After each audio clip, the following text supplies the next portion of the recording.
রহিম, আপনারা জানেন শহীদ রাষ্ট্রপতি জিয়াউর রহমানের কনিষ্ঠ পুত্র আরাফাত রহমান কুকুর মৃত্যুর পরে আমাদের কৃতি সন্তান, জগন্নাথপুরের গর্ব, জগন্নাথপুর পৌর ছাত্র দলের সাবেক সাধারণ সম্পাদক সেই যুক্তরাজ্য বসে আরাফাত রহমান কুকুর স্বপ্নকে বাস্তবায়ন করার লক্ষ্য নিয়ে যে আরাফাত রহমান কুকুর স্পোর্টিং ক্লাব প্রতিষ্ঠা করেছিলেন, সেই দুলদুল বাড়ির প্রতিষ্ঠাতা সভাপতি দুলদুল বাড়ি সহ আপনারা জানেন আপনাদের সেরা মোহাম্মদপুরের সন্তান, যুক্তরাজ্য বিএনপির আন্তর্জাতিক বিষয়ক সম্পাদক শেরেম সত্তার ভাই, আপনারা আপনাদের কৃতি সন্তানকে নিয়ে গর্ব করতে পারেন। উনি হচ্ছেন আরাফাত রহমান কুকুর স্পোর্টিং ক্লাবের উপদেষ্টা। সেই উপদেষ্টা থেকে চিন্তা ভাবনা করে আজকে আপনাদের আরাফাত রহমান কুকুর সেরা মোহাম্মদপুর যে একাডেমি উদ্বোধন করা হয়েছে, আমি গর্ববোধ করি।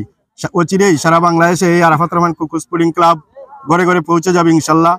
আমি সেই আশাবাদ ব্যক্ত করে আজকে আরাফাত রহমান কুকুর স্পোর্টিং ক্লাব বাংলাদেশের পক্ষ থেকে জনাব প্রতিষ্ঠাতা দুলদুল বাড়ি ও উপদেষ্টা শেরেম সত্তার সাহেবকে আন্তরিকভাবে কৃতজ্ঞতা ও ধন্যবাদ প্রকাশ করছি।